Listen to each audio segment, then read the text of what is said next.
My name is Gwinn, and I'm a facilitator and a team coordinator for the Alternatives to Violence Project program. AVP actually saved my life. It was during my first workshop in 2008 when I made a decision that violence was no longer going to be an option for me.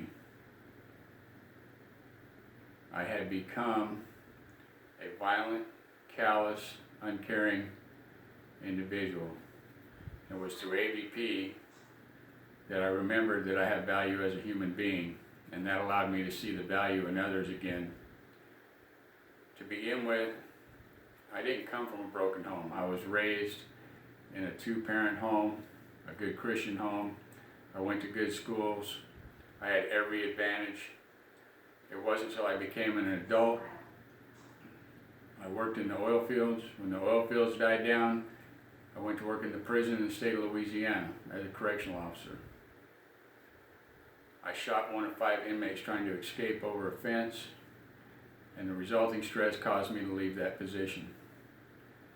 Following a year, I started drinking, hanging around with bikers.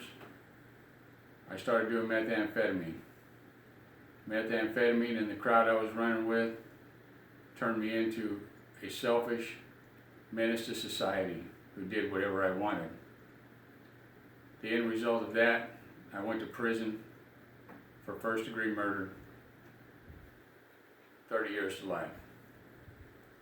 My first 17 years in prison, I got with the prison politics, I got with the prison violence, I embraced it. I never thought I was going home, so I became that violent, non-caring individual whose sole purpose was to be the best at that lifestyle that I could be.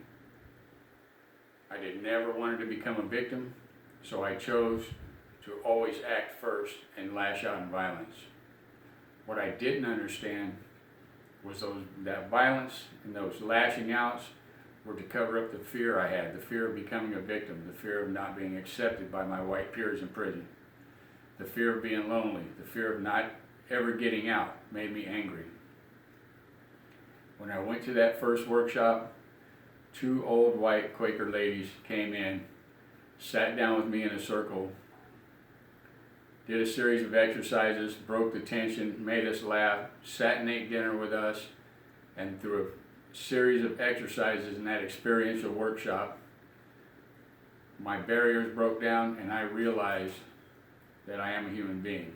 The exercise that we do in AVP that had the most impact on me during that workshop was the empathy exercise.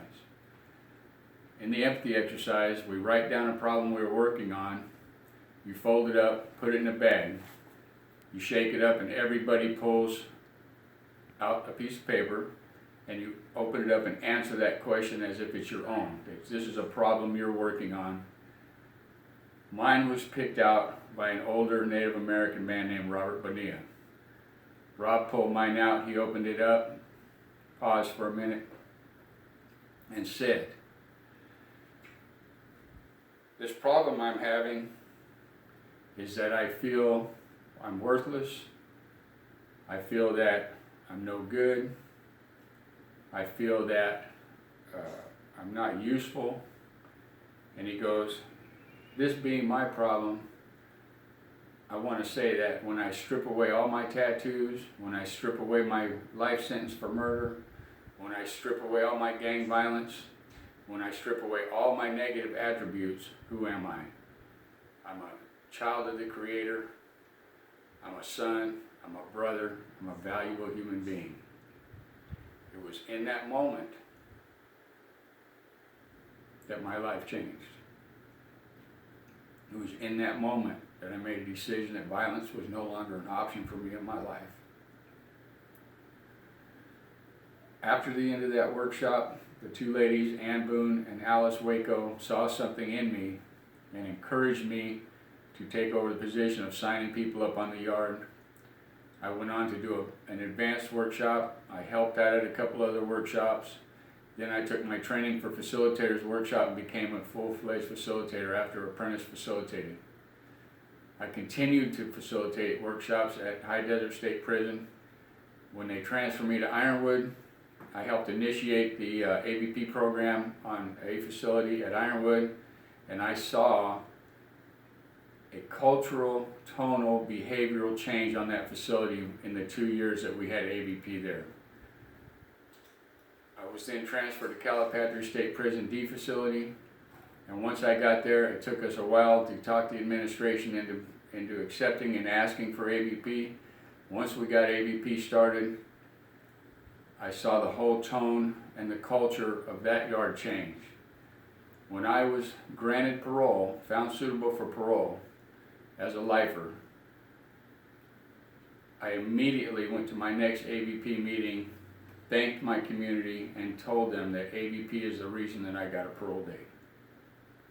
When I left D-Yard, Calipatria State Prison, there were 10 weekly support groups with 25 men in each group. 8 were in English, 2 were in Spanish. They were holding 2 workshops per month at the same time, rotating in a Spanish workshop as the waiting list grew.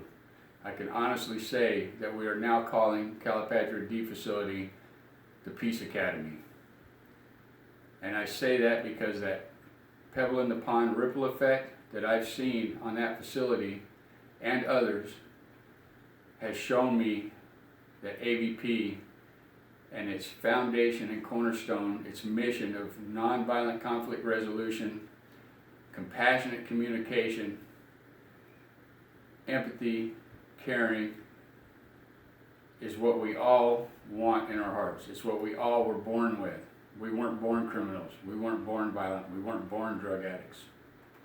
When I was on Facility D, and then we had interleague sports,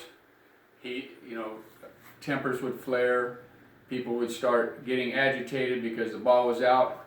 Before any words were exchanged or violence would ensue, some bystander would just say, AVP, AVP, and everybody would laugh. The tension would subside because there were so many people on that facility involved in the Alternatives to Violence Project program. I cannot say enough that AVP saved my life, changed my life, and I have seen it change hundreds of men's lives for the better. Thank you.